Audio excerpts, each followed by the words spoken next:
Wakil Ketua Dewan Pembina PSI, Grace Natali, mengusulkan diberlakukannya penerapan ambang batas fraksi menyusul putusan Mahkamah Konstitusi yang menghapus parliamentary threshold 4% sebelum pemilu 2029. Menurut Grace, pemirsa, dengan adanya fraksi threshold, maka tidak ada suara yang terbuang imbas aturan ambang batas parlemen. Ya, fraksi threshold adalah kebutuhan suara minimum untuk membentuk satu fraksi di DPR yang bisa dibentuk dari partai-partai yang tidak lolos ambang batas 4% suara. Akankah usulan ini bisa diwujudkan? Untuk membahasnya telah bergabung bersama kami politikus PSI Ade Armando, kemudian ada politikus Partai Nasdem Ahmad Saroni dan juga pakar politik Ahmad Hoirul Umam. Selamat sore Bapak-bapak, saya mau ke Mas Ade terlebih dahulu. Mas Ade, bagaimana penjabaran Anda soal usulan fraksi threshold ini?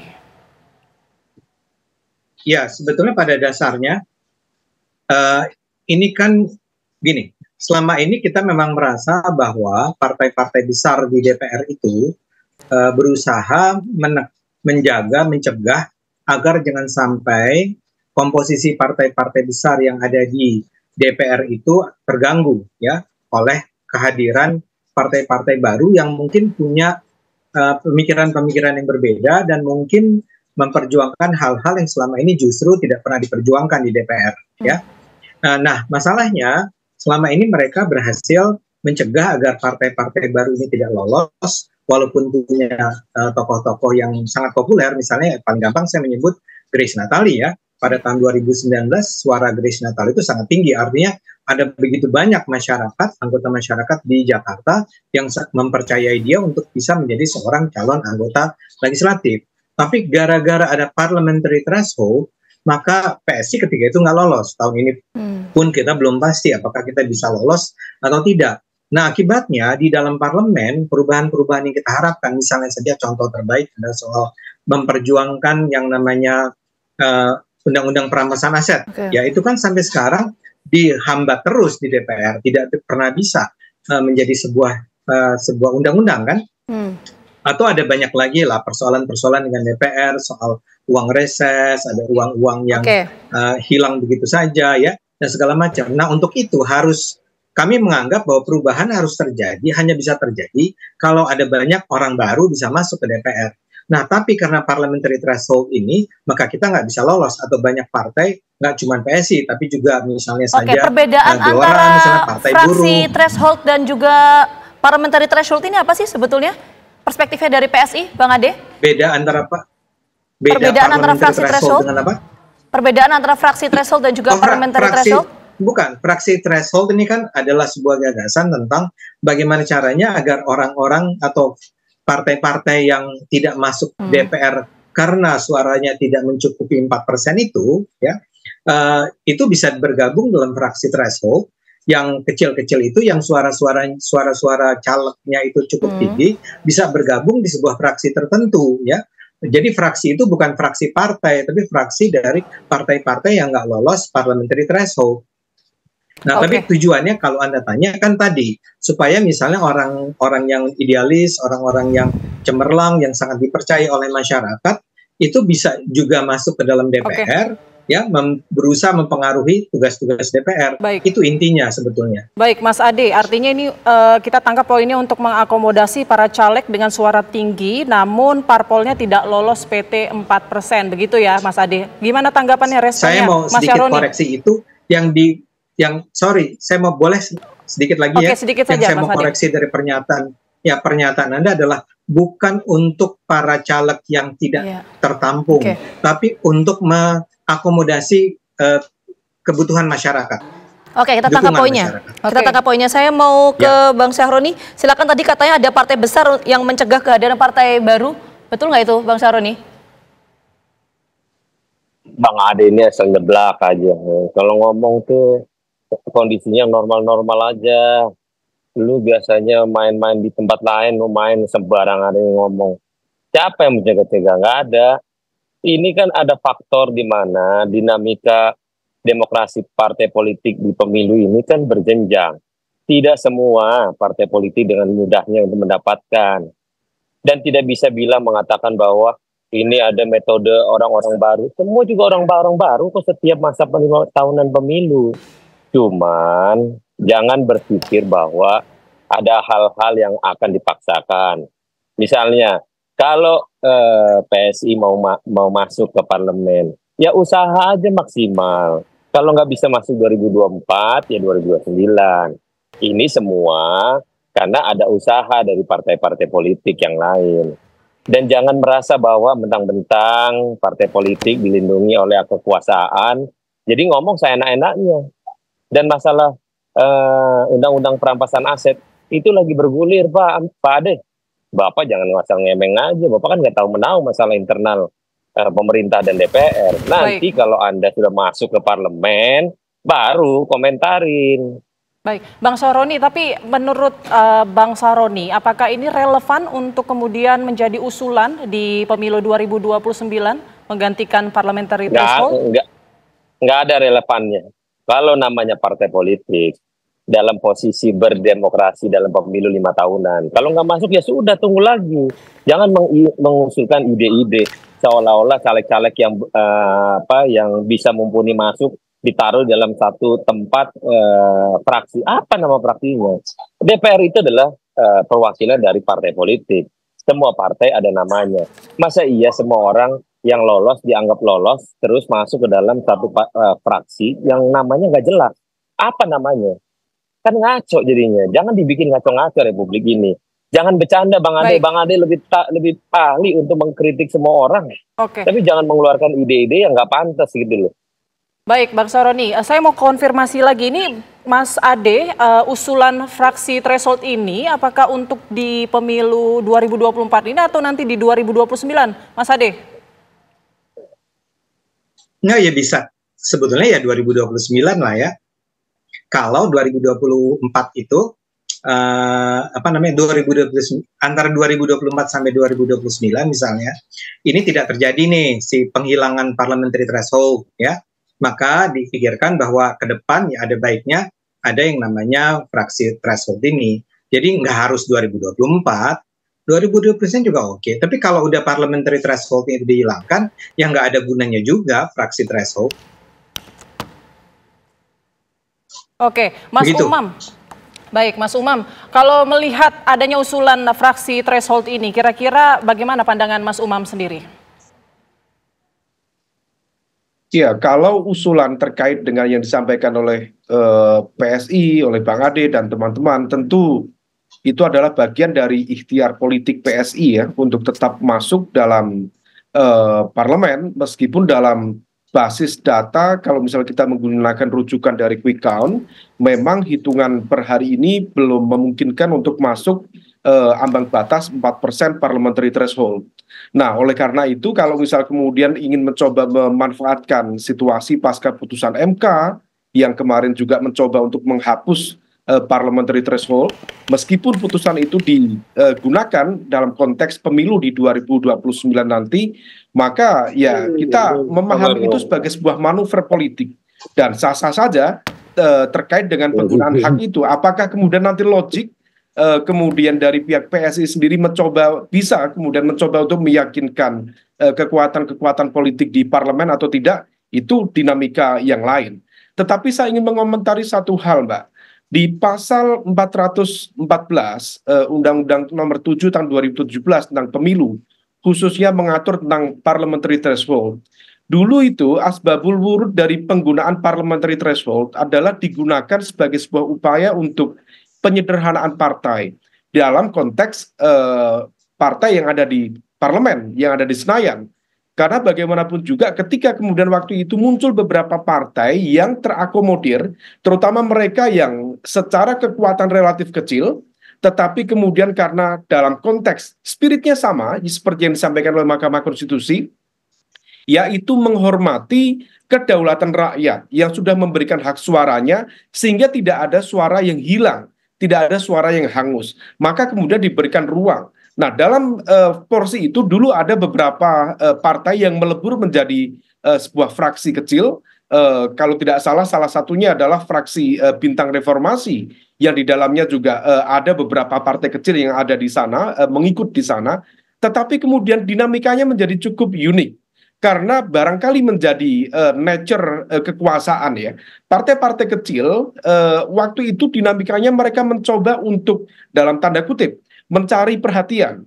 Sehingga kemudian setiap manuver, setiap momentum itu dijadikan sebagai sebuah media untuk menunjukkan eksistensi mereka dengan dinamika yang cukup beragam. Nah, akhirnya kemudian di Komisi 2, tepatnya pada tahun sekitar 2007, 2008, momentumnya waktu itu kemudian dimunculkanlah narasi tentang pentingnya penyederhanaan partai politik di Senayan. Nah, oleh karena itu muncul kemudian mekanisme parliamentary threshold. Angka 4% itu sebenarnya sudah cukup moderat, karena sebelumnya ada di angka sekitar sangat rendah, bahkan sebelumnya 3,5%, kemudian menjadi 4%. Nah, yang menjadi pokok persoalan kalangan masyarakat sipil selama ini sebenarnya bukan parliamentary threshold, tetapi presidential threshold. Tetapi kalau misalnya sekarang kemudian masuknya dalam konteks parliamentary threshold, itu menjadi sebuah pertanyaan. Ini siapa yang bermain? Kepentingan siapa yang bermain? Meskipun di saat yang sama tentu penghormatan terhadap kedaulatan rakyat itu penting untuk dipahami. Tetapi di saat yang sama menjalankan sebuah mekanisme kepartaian yang solid, yang tentu dalam konteks parlemen juga lebih kuat, lebih memadai, itu juga diperlukan sehingga sistem kepartaian ini berjalan secara disiplin. Nah, kalau misal kita mengikuti sekali lagi poin-poin pembahasan di Komisi 2 waktu itu, bagaimana kemudian menegaskan pentingnya parliamentary threshold, salah satu fungsinya misalnya meningkatkan efektivitas dan efisiensi pemerintahan. Yang kedua, mencegah fragmentasi politik. Kemudian yang ketiga, memperkuat akuntabilitas publik, akuntabilitas politik publik secara umum. Dan tentu mengurangi biaya pemilu dan administrasi, sehingga kemudian dalam konteks baik di internal DPR maupun di luar DPR ada sejumlah rasionalisasi pembiayaan yang kemudian didasarkan pada mekanisme penyederhanaan partai itu. Dan tentu yang terakhir adalah meningkatkan representasi politik Mas yang Umam, diharapkan dengan jauh dinamika lebih yang ada di internal parlemen per hari ini, bagaimana kemudian usulan ini apakah memang potensinya besar untuk terwujud? Kita akan bahas usai jeda. Kami kembali hadir.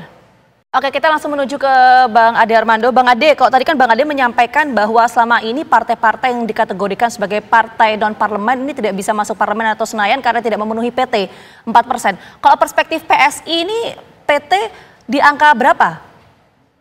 Bang Ade, apakah di bawah 4% atau berapa angka ideal perspektif PSI? Ya. Ya, memang kalimatnya adalah meniadakan parliamentary threshold. Tapi saya ngerti juga misalnya argumen Mas Hoirul Umam tadi, make sense sih, bahwa memang perlu ada lah pembatasan, jangan sampai siapapun bisa ikut dalam pemilihan caleg kan.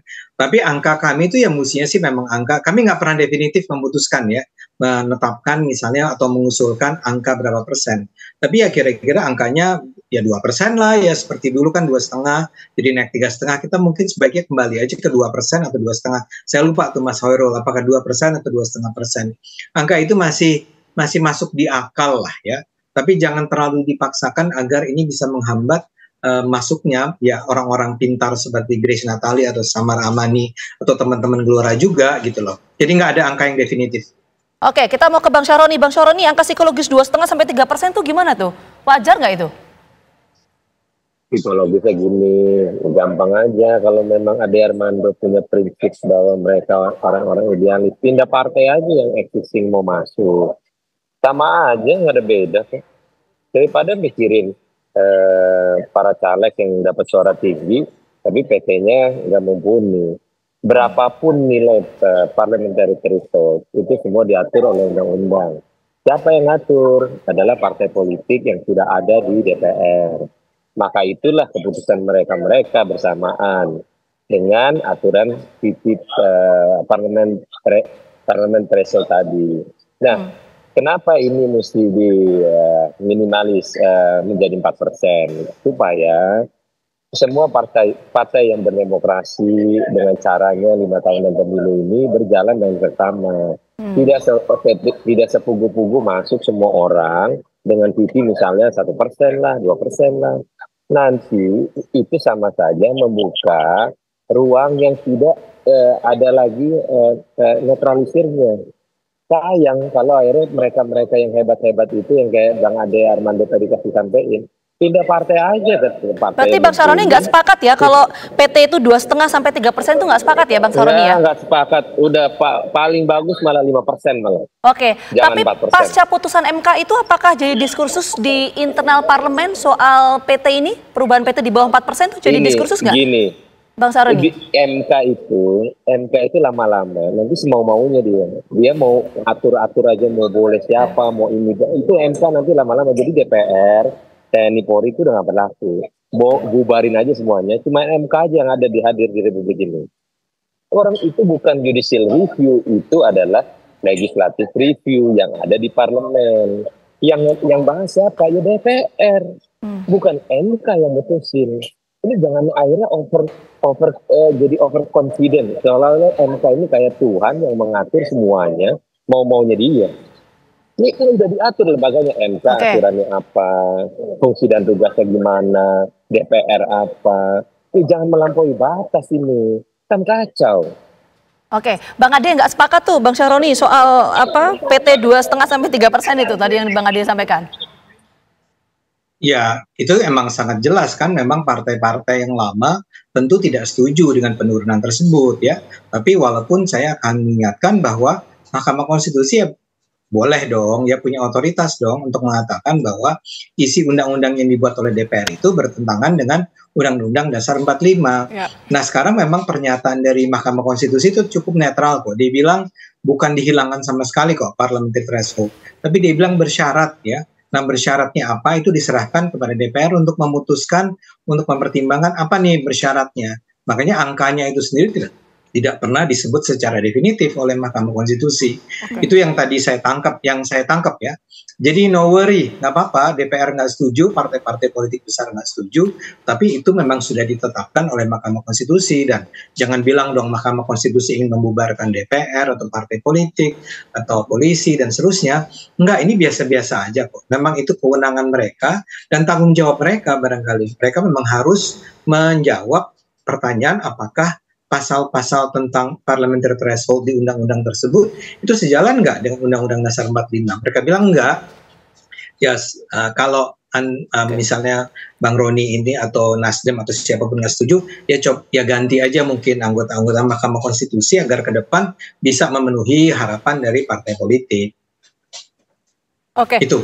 Oke, Mas Umam, kalau Mas Umam sendiri melihatnya, ini idealnya angka parliamentary threshold ini di angka berapa, Mas? Agar mungkin bisa menjadi solusi menyederhanakan partai politik, tapi tidak juga menciptakan yang namanya multi partai yang ekstrim. Begini, Mbak, ide dimasukkannya parliamentary threshold itu adalah sebagai sebuah upaya pembatasan di tengah. Karena kita itu menggunakan sistem presidensial, tetapi kemudian fakta di 2004, kemudian masuk menjelang di 2009, sistem presidensial yang diletakkan pada basis multi-party system itu seringkali menciptakan instabilitas dan turbulensi politik yang kurang memadai. Nah itulah yang kemudian, supaya kemudian apa yang terjadi di Senayan, di parlemen, itu kemudian bisa diminimalisir dengan baik, bisa dinetralisir dalam arti proses dinamikanya tidak menjadi begitu ricuh, begitu chaos dan lain sebagainya.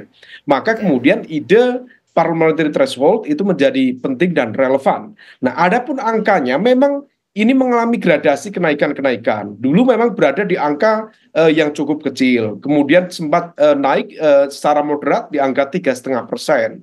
Lalu menjadi 4%. Dan 4% itu sudah adalah sebuah angka yang cukup negotiable dari berbagai elemen kekuatan, baik dari kekuatan politik yang cukup besar di parlemen waktu itu, sampai kemudian di kelompok yang paling rendah secara elektoral. Maka ketemu angka 4%. Nah, kalau misal kemudian sekarang ditanya ke depan sebaiknya berapa, sebenarnya 4% masih relatif cukup memadai untuk dijadikan sebagai sebuah ukuran ya dalam konteks kesiapan partai politik untuk dianggap layak atau siap maju dalam kontestasi di kekuasaan di level Senayan atau tidak. Oke, kalau angka PT 2,5 sampai 3% tadi yang disampaikan oleh Bang Ade itu bisa terwujud nggak dengan kondisi dinamika di parlemen per hari ini, Mas Umam? Nah, konteksnya nanti begini saja. Kalau misal kemudian MK memberikan ruang dalam konteks tadi yang sebenarnya masih membuka ruang tanda tanya ya, terutama dalam konteks penjelasannya kita kan belum clear ini. Ini konteks yang dimaksud bersyarat itu apa? Tapi kalau misal bersyarat itu konteksnya adalah dipersilahkan misalnya bagi Komisi 2 nanti untuk menyidangkan kembali, menimbang kembali batas ambang parlemen berapa persen yang pas. Nah, di situ nanti ruang negosiasinya. Tetapi kemudian kalau misal kemudian nanti diletakkan pada basis Komisi 2, apalagi Komisi 2 yang sekarang, maka besar kemungkinan bisa saja kemudian menjawab dari Mahkamah Konstitusi diletakkan kembali di angka 4% lagi. Tetapi kalau misal kemudian ingin mengakomodir apa yang menjadi concern putusan di Mahkamah Konstitusi, bisa saja diturunkan. Tetapi tergantung lagi, komunikasi Mbak, internal di parlemen, kurang lebih seperti itulah yang kita tangkap poinnya dari Mas Umam. Kita tangkap poinnya Mas, soal angka psikologis di PT itu nanti tergantung internal komunikasi di parlemen. Kita mungkin ke Bang Syahroni ya, Putri ya. Bang Syahroni, ini kan Wakil Ketua MK Saldi Isra mengatakan bahwa sistem pemilu yang proporsional ini kan semestinya meminimalkan suara terbuang. Makanya kemarin MK kemudian memutuskan menghapus angka PT 4% dan kemudian nanti akan dibahas lagi nanti di parlemen kira-kira angka idealnya berapa persen untuk PT ini. Kalau dari Bang Syahroni sendiri bagaimana? Nanti akan dibahas di parlemen.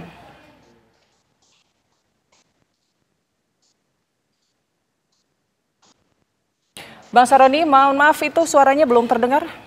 Boleh di-unmute mungkin? Nanti kita bahas di parlemen nanti setelah masuk masa sidang, tinggal nunggu pengumuman real KPU tentang Pilpres dan segala macam lah. Nanti biar DPR nanti yang membahas apa langkah selanjutnya. Oke, tapi dari Nasdem sendiri kan ini termasuk ada beberapa partai papan atas ya kalau kita lihat di parlemen ya. Nah itu risiko terbesar kalau misalnya PT angka psikologisnya di bawah 4% itu apa sih sebetulnya, Bang Syahroni? Kebatinan dari partai politik papan atas itu gimana? Kita mau ngusulin 5% malah nanti. Ya, semakin banyak dong suara yang terbuang berarti Bang Syahroni. Tidak ada cerita suara terbuang, nggak ada. Republik ini butuh perwakilan DPR dari rangkaian untuk menciptakan suasana demokrasi yang terbuka, yang santun, rapi, semua secara administrasi baik. Jangan parliamentary talk dijadi bawah 3%. Belum terjawab tadi. Singkat mungkin sebelum ke Bang Ade. Risikonya apa kalau misalnya PT itu di bawah 4%? Perspektif dari partai politik papan atas itu apa? Singkat. Kita mau ke Bang Ade setelah itu. Risikonya, jadi semua partai politik nanti semua bisa masuk. Nggak ada yang bisa lagi menetralisir apa yang menjadi kebutuhan parlemen. Karena semua itu partai-partai yang tidak existing itu jadi masuk semau-maunya. Dan bahaya malah DPR-nya. Kita mau ke Bang Ade, menjawab soal risiko yang tadi disampaikan oleh Bang Syahroni itu gimana Bang Ade? Ya saya nggak paham ya apa yang dianggap sebagai risiko oleh Bung Syahroni itu. Nggak ada filtrasi nanti semuanya bisa masuk DPR, kata Bang Syahroni. Ya, yang nggak apa-apa juga kan tetap ada partai besar ya. Biar bagaimanapun pasti partai seperti Nasdem itu walaupun sudah digoncangkan oleh macam-macam, angkanya tetap tinggi kan ya. Dan PDIP tetap nomor 1 ya. Dan pada akhirnya memang keputusan-keputusan di DPR akan diambil memang oleh partai-partai besar tersebut ya. Tapi sekarang partai-partai kecil ini atau calon-calon dari partai kecil ini yang didukung oleh masyarakat dalam jumlah yang cukup besar ya, relatif besar, itu ya perlu juga ada di sana untuk bisa secara sedikit demi sedikit memperbaiki kondisi DPR. Yang sekarang kan kita tahu lah DPR itu oleh sebuah lembaga internasional, saya lupa ya, itu lembaganya apakah Transparency International atau yang lainnya, itu disebut sebagai lembaga di Indonesia yang paling tidak dipercaya oleh masyarakatnya, walaupun angkanya tetap di atas 60% ya. Nah ini kan kita harus sadar lah, DPR itu memerlukan perbaikan, dan perbaikan itu hanya bisa datang kalau ada orang-orang baik, orang-orang pintar, orang-orang yang mencerahkan itu masuk dan memperbaiki dari dalam. Baik, terima kasih banyak waktunya Mas Armando selaku politikus partai atau dari PSI, kemudian ada Ahmad Syahroni politikus Partai Nasdem, dan Mas Umam dari Pakar Politik. Terima kasih, selamat sore, sehat selalu semuanya. Terima kasih Bung Syahroni, Mas Hoirul Umam.